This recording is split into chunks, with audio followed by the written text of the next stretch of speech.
السلام علیکم ورحمۃ اللہ وبرکاتہ۔ واقعہ کربلا سے جو چیز مجھے سیکھنے کو ملی، شاید آج کوئی بھی مکتبہ فکر اس چیز کا ذکر نہیں کرتا۔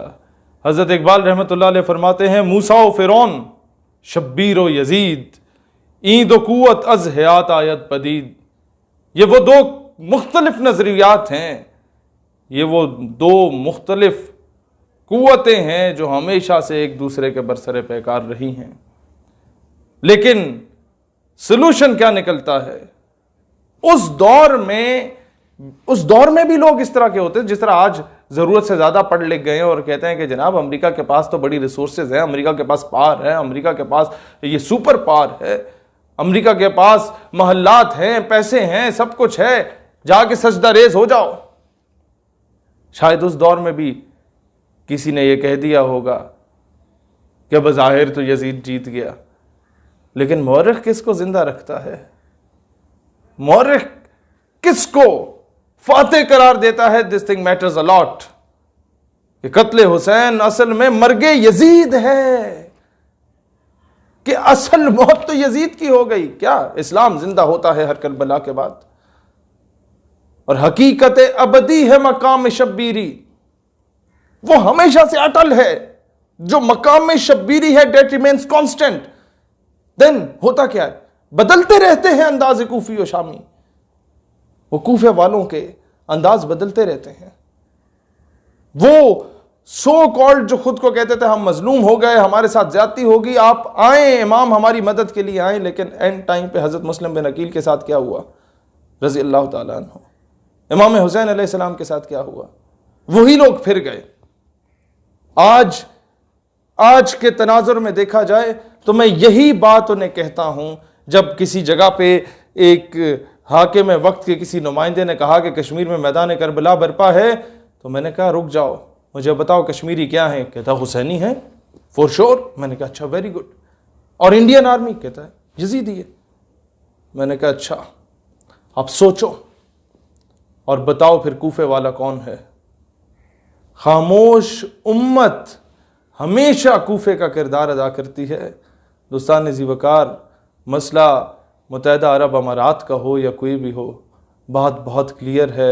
قافلہ حجاز میں ایک حسین بھی نہیں، قافلہ حجاز میں ایک حسین بھی نہیں، گرچہ ہے تاب دار ابھی گیسوئے دجلہ و فرات، ابھی بھی وہ تیل ابل رہے ہیں یہاں کے جتنے مڈل ایسٹ کے یہ ذخائر ہیں، کول ریزروز ہیں، آئل ریزروز ہیں، گیس ریزروز ہیں، اکنامکلی بہت زیادہ بہتر ہیں یہ تمام گلف سٹیٹس اور مڈل ایسٹ کی سٹیٹس، لیکن کیا ہے؟ قافلہ حجاز میں ایک حسین بھی نہیں۔ کیوں؟ عقل و دل و نگاہ کا مرشد اولی ہے عشق۔ وہ عشق کو سائٹ پہ رکھ دیتے ہیں نا، اور یہ کہتے ہیں کہ جی آئی ایم ایف کے لونز آ گئے، ورلڈ بینک کی مد میں آ گئے، ایف اے ٹی ایف کی مد میں آ گئے، پیسے نہیں ہیں، کھانے کو کچھ نہیں ہیں، بھوکے پیاسے ہیں، کیا کریں؟ جا کے سجدہ ریز ہو جائے امریکہ کے آگے، بیٹیاں بیچ دیں عافیہ صدیقی کی صورت میں، ریمن ڈیوس کے صورت میں ہمارے بچوں کو، کوئی 2 بچوں کو قتل کر کے باعزت طور پہ بری چلا جائے، نور خان ایئر بیس سے کرنل جوزف رات کی تاریکی میں اسے بھگا دیا جائے۔ کیوں؟ کیونکہ عقل و دل و نگاہ کا اب مرشد اولی عشق رہا نہیں، وہ پیسہ ہو گیا، وہ کرسی ہو گئی۔ عقل و دل و نگاہ کا مرشد اولی ہے عشق، عشق نہ ہو تو شرع و دین بت کدھائے تصورات۔ اگر یہ عشق نہ ہو نا، وہ بے خطر کود پڑا آتش نمرود میں، عشق نہیں دیکھا کہ یہ آگ میرے لیے کیا کرے گی، یہ آگ کتنی زیادہ نقصان دہ ہو سکتی ہے میرے لیے، بے خطر کود پڑا آتش نمرود میں عشق۔ عقل ہے محو تماشا لبے بام، ابھی عقل ابھی سوچ لیے کودا کہ نہ کودا، کی کریے؟ دس از اے ڈفرنس۔ اگر چاہتے ہو کہ حسینیوں میں شمار ہو، اگر چاہتے ہو کہ ہمیشہ سے حق پرستوں میں شمار ہو، تو پھر دنیا کی چیزوں کا نہ دیکھا کرو، کیونکہ تخت سکندری پہ وہ کبھی تھوکتے بھی نہیں۔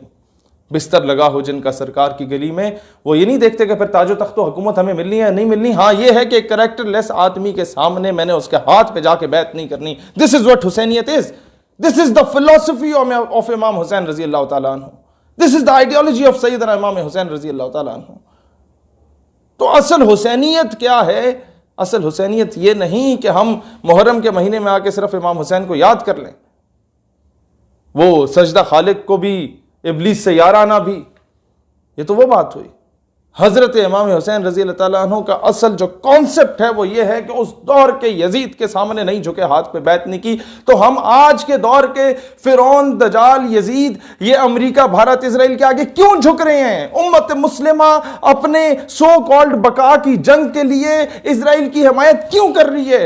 اگر میں اپنے نام کے ساتھ کئی جگہوں پہ صرف شہیر سیالوی لکھتا ہوں، قوم میری عوان ہے، میں نے کہا عوان لکھنے کا حقدار میں صرف تب ہوں گا، اپنے نام کے ساتھ ملک لکھنے کا حقدار میں تب ہوں گا جب میں حقیقی معنوں میں یہ حضرت علی رضی اللہ تعالیٰ عنہ کی اولاد میں سے ہیں، عوان، میں مولا علی شیر خدا کا حقیقی وارث تب کہلایا جاؤں گا جب میں اس فاتح خیبر کو یہ جا کے بتا سکوں کہ شیر خدا آج میں نے بیت المقدس کو فتح کر لیا۔ وہ بار بار لکھ کے ہمیں بتاتے ہیں کہ Khyber was your last option, Khyber was your last chance, اب کچھ نہیں کر سکتے۔ ایوبی رحمت اللہ علیہ کی قبر پہ آ کے لات مارتا تھا صلیبی جنرل اور کہتا تھا کہ آؤ ایوبی اٹھو، ہم پھر آ گئے ہیں، تم نے بیت المقدس فتح کیا نا، اٹھو ہم پھر آ گئے۔ اور لیکن قبر پہ لکھا ہوا تھا، تم کیا سمجھتے ہو ایوبی کے مرنے سے ایوبی مرا؟ نہیں، ساری امت مر گئی۔ وہ حمیت نام تھا جس کا گئی تیمور کے گھر سے، وہ حمیت کو دوبارہ زندہ کرنا ہوگا امت مسلمہ میں، اور تبھی ہوگی ہم اس دن خود کو فخر سے حسینی کہہ سکیں گے جب ہم حقیقی معنوں میں وقت کے یزیدوں کو للکار سکیں، ان کے ہاتھ پہ جو ہمارے یہ سو کالڈ حکمرانوں نے بیعت کی ہوئی ہے اس بیعت کو توڑیں۔ دس از دا کانسیپٹ آف حسینیت۔ حسینیت زندہ باد، یزیدیت مرد آباد، پاکستان ہمیشہ زندہ باد۔